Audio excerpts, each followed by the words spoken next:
Video ini adalah tips bagaimana membuat suatu field airsofter yang asik. Ini adalah opini gue berdasarkan dari pengalaman-pengalaman gue dulu yang pernah diajak menjadi satu tim membangun sebuah field airsofter dari mulai nol sampai terlaksana. Dan pengalaman gue juga di suatu tim Markom di suatu perusahaan dari 2005 sampai sekarang. Tapi sebelumnya mari kita lihat bumper SGH dulu. Pau!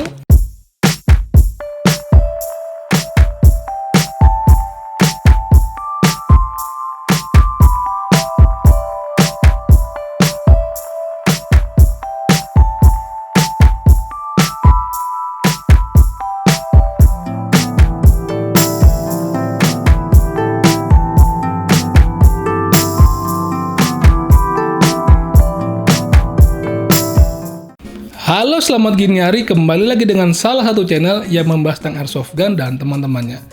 Kalau tadi di intro gue bilang seperti itu, mungkin ada beberapa orang yang langsung berpendapat bahwasannya, lah emang Abo siapa?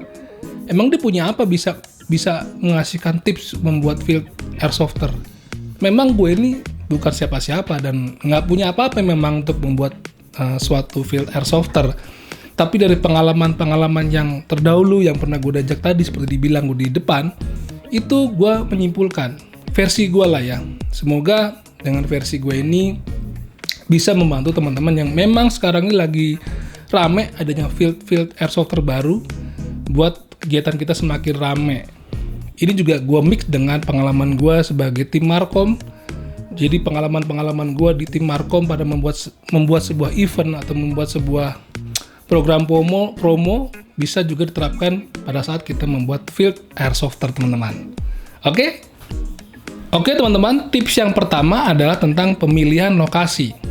Lokasi yang strategis tentunya akan membuat tempat itu akan banyak atau sering sekali dikunjungi oleh teman-teman airsofter ataupun orang-orang umum yang memang ingin mencoba kegiatan airsofter. Menurut gua, lokasi yang strategis itu bukan hanya ada di tengah-tengah kota. Karena menurut gue kalau misalnya lu taruh tengah-tengah kota tapi ternyata untuk menjangkau ke lokasi tersebut banyak menemui hambatan seperti misalnya kemacetan yang berjam-jam, itu malah membuat orang jadi malas ke sana. Menurut gue lokasi yang strategis itu adalah lokasi yang memang mudah terjangkau oleh moda transportasi umum, bahkan pribadi tentunya. Jadi bisa lewat kereta, KRL, kereta listrik, MRT atau busway sekalipun. Kalau misalnya naik motor pun juga gampang. Itu membuat field yang memang kita akan rencanakan dibangun itu akan menjadi suatu field yang memang jadi impian atau yang enak lah buat kita kunjungi gitu loh.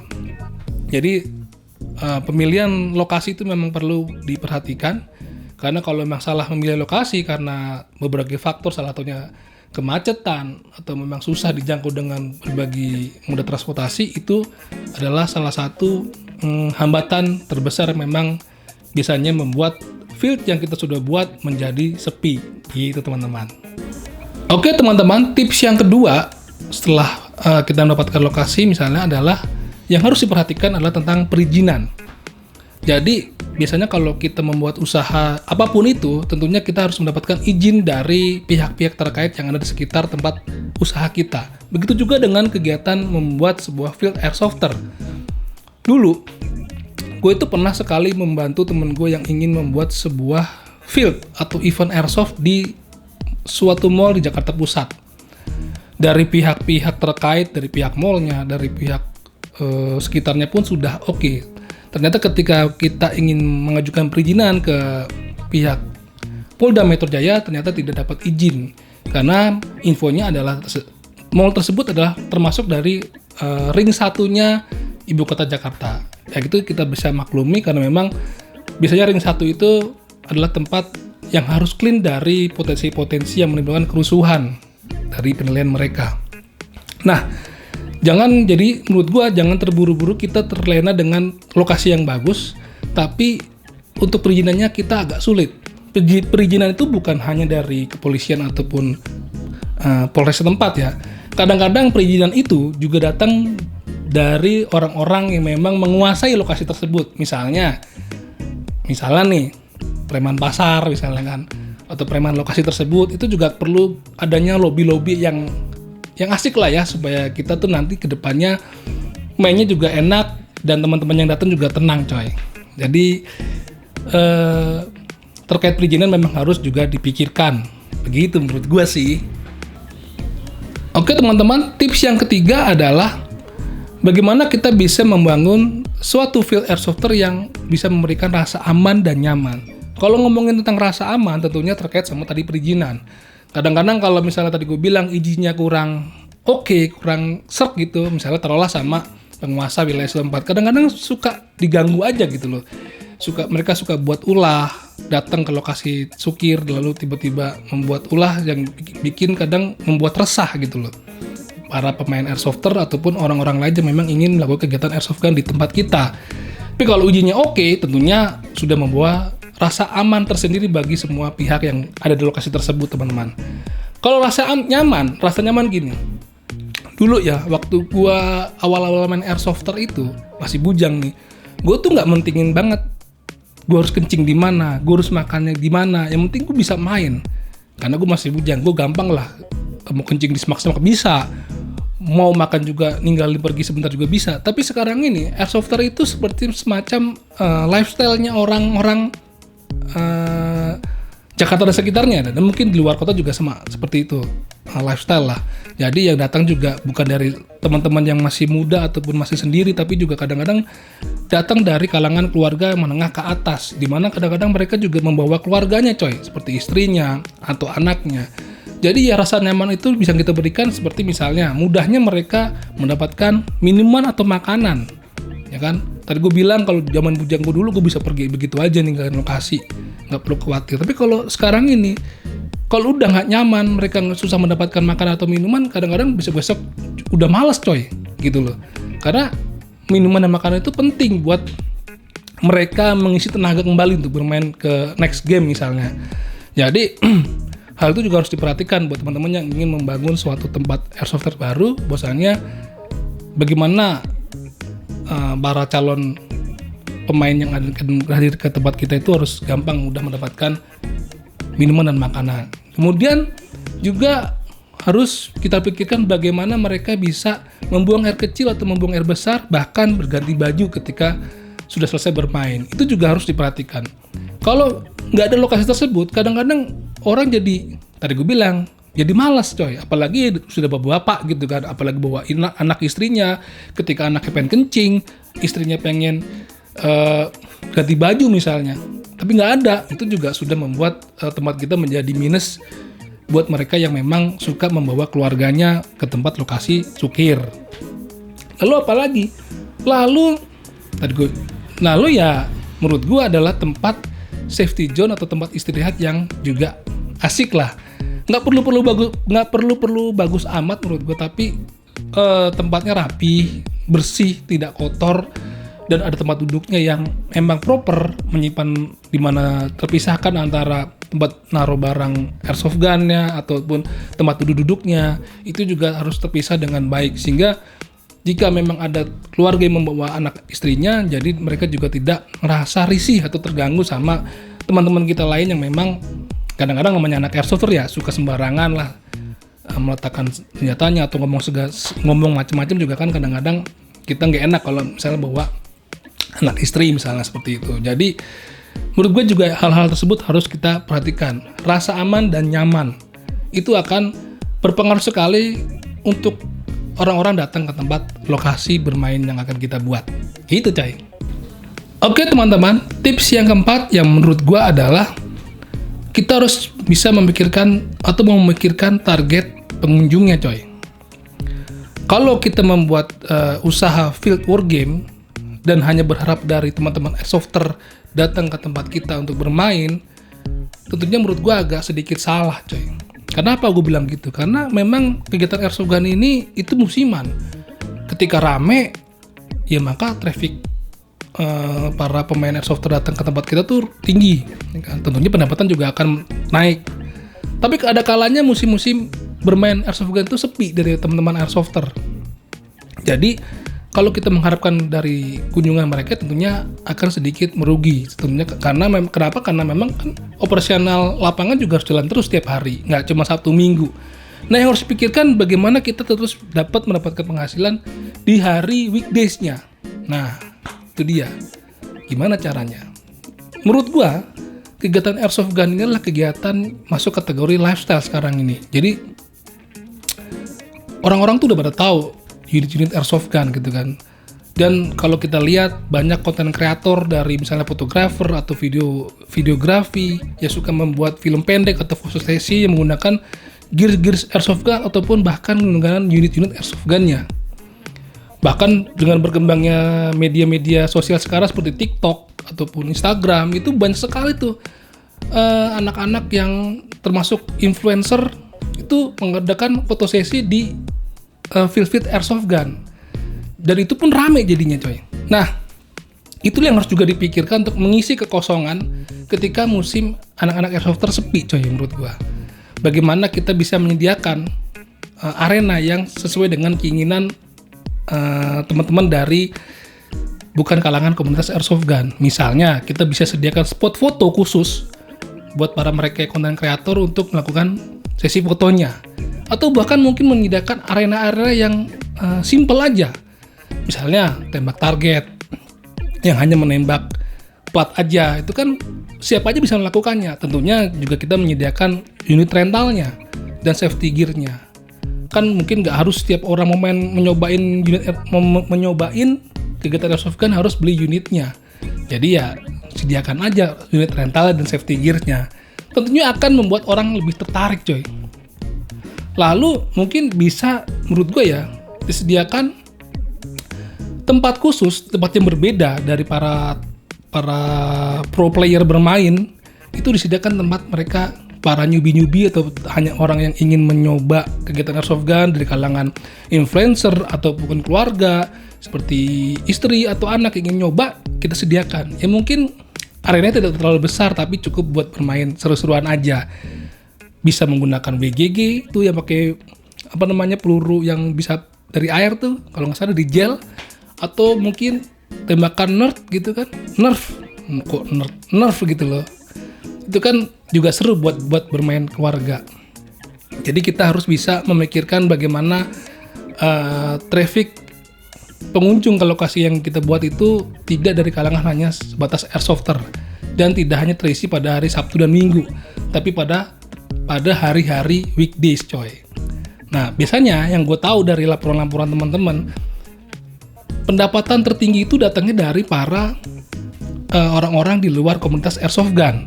Jadi gue bilang dari orang-orang umum yang ingin mencoba kegiatan airsoft gun ini, termasuk influencer, termasuk dari kalangan keluarga besar yang ingin nyobain coy. Nah itu kudu diperhatiin supaya wahana atau arena kita bermain tuh tetap jalan terus. Oke teman-teman, tips berikutnya yang harus kita perhatikan atau kita buat adalah menyediakan media promo untuk usaha wargame yang kita buat tuh. Menurut gua, media promo yang paling efektif adalah media promo menggunakan media digital. Sebut aja kita menggunakan handphone. Apalagi sekarang ini sudah banyak beragam harga-harga handphone murah tapi bisa menampilkan internet di dalamnya. Dan paket kuota pun juga banyak variasinya. Jadi menurut gua, penyebaran internet di seluruh penjuru kota ataupun daerah-daerah itu bisa terjangkau. Nah, dengan kondisi seperti ini, kita bisa memanfaatkan untuk bisa menyebarkan media promo kita atau menyebarkan informasi tentang keberadaan field baru yang kita buat. Lu hanya cukup menyewa atau membuat sebuah desain. Kalau lu nggak bisa buat desain, ada desain grafis. Lu bisa minta tolong sama desain grafis tuh, bisa desain grafis untuk membuatkan media promonya, ya kan? Bisa dibuat ke bentuk Instagram, TikTok, Facebook, atau bahkan bikin YouTube-nya. Itu sangat efektif coy. Sesuatu itu sekarang bisa dilakukan dengan cepat, hanya dengan menggunakan genggaman tangan, orang bisa tahu keberadaan dari apa yang kita mau coy. Nah, dibandingkan lo harus membuat media cetak seperti flyer atau brosur, itu agak memakan waktu dan tentunya ongkos lah ya. Informasi yang akan disampaikan agak lama. Tapi kalau dengan media digital, itu orang dimanapun, kapanpun bisa ngeliat handphone gitu. Apalagi sekarang ini banyak orang menggunakan Facebook, Instagram, itu cepet banget nyampainya apa aja informasi yang kita berikan kepada mereka. Jadi pikirkan juga bagaimana kita bisa menyebarkan informasi yang ingin kita sampaikan ke teman-teman melalui media promonya. Jangan sampai kita buat sesuatu itu tapi tidak memikirkan bagaimana cara penyebaran informasi dari apa yang kita buat, coy. Begitu. Oke teman-teman, tips berikutnya adalah tentang program promo. Kalau tadi kita ngomongin media promo, yaitu adalah wadah di mana kita bisa menyampaikan informasi yang ingin kita sebar gitu kan. Nah sekarang ngomongin program promonya. Jadi kebetulan gue tergabung di sebuah tim markom di suatu perusahaan di mana yang gue tahu di Indonesia itu ada 4 musim yang memang bisa mendatangkan traffic di suatu tempat seperti di mall ataupun tempat-tempat yang bisa mendatangkan kerumunan atau banyak orang. Seperti misalnya pada musim-musim liburan sekolah, musim-musim liburan Chinese New Year, lalu liburan Natal atau liburan Idul Fitri. Nah itu pada musim-musim tersebut biasanya baik itu mall atau tempat-tempat rekreasi itu bisa sering memberikan program-program khusus atau program-program diskon untuk bisa mendatangkan orang-orang ke tempatnya, baik itu berbelanja ataupun berekreasi gitu kan. Intinya mengeluarkan uang lah ya. Nah itu bisa kita pakai di field war game kita. Misalnya pada saat liburan sekolah itu bisa banget coy. Lu bikin program promo diskon misalnya untuk para pelajar. Biasanya pelajar itu kalau udah seneng itu cepet banget tuh nyebarin omongan ke teman-teman lainnya sehingga bisa datang banyakan lagi besok-besoknya. Misalnya juga pas lagi liburan misalnya Natal atau Idul Fitri. Kan nggak semua orang merayakan Idul Fitri, kan nggak semua orang merayakan Natal. Nah orang-orang yang tidak merayakan hari-hari besar tersebut biasanya liburan tuh. Nah, kalau kita bisa memberikan program promo, tentunya bagi mereka yang tidak merayakan bisa datang ke tempat kita. Atau bahkan orang-orang yang merayakan pun tentunya liburnya panjang ya. Menghabiskan sisa liburan bisa datang ke tempat-tempat itu. Nah, pada saat-saat itulah kita harus bisa membuat media promo dengan kenceng coy. Ya kan? Jangan sampai 4 musim tersebut kita nggak buat apa-apa. Lo lihat Ramayana, kalau udah mau lebaran itu teriak-teriak mulu kan, ya kan kenceng banget gitu jualan diskon segala macam sampai kadang-kadang keluar ngasih selebaran. Kalau juga mau pas lagi Natal itu banyak sekali mall-mall yang membuat sebuah program-program khusus. Itu bisa kita terapkan di arena yang kita buat coy untuk menarik baik para airsofter ataupun baik para pengunjung umum yang ingin mencoba kegiatan airsoft gun menurut gua.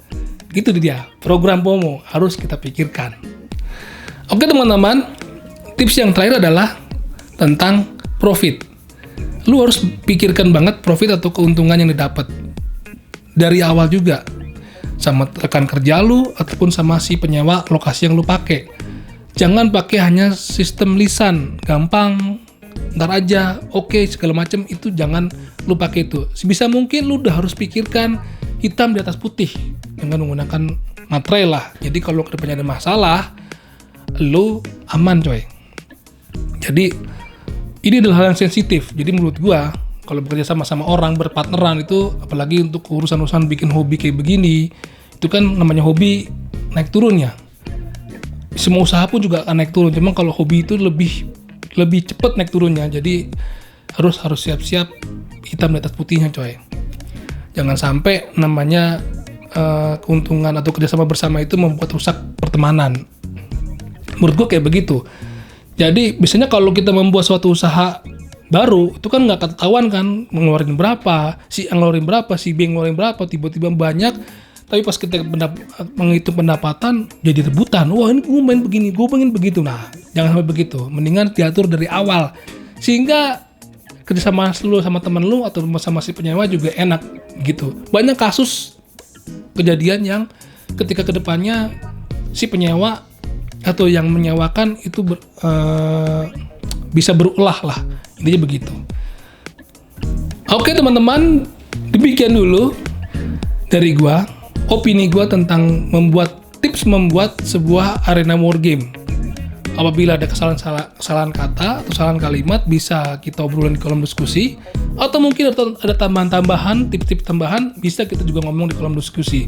Intinya ini hanya opini gua, jangan dibuat rame, jangan dibuat ribut, ya kan? Bisa salah, bisa bener, ya kan? Menurut pendapat kita masing-masing. Kita ambil yang baiknya aja, yang salah kita benerin. Oke, sampai jumpa di video SGA berikutnya.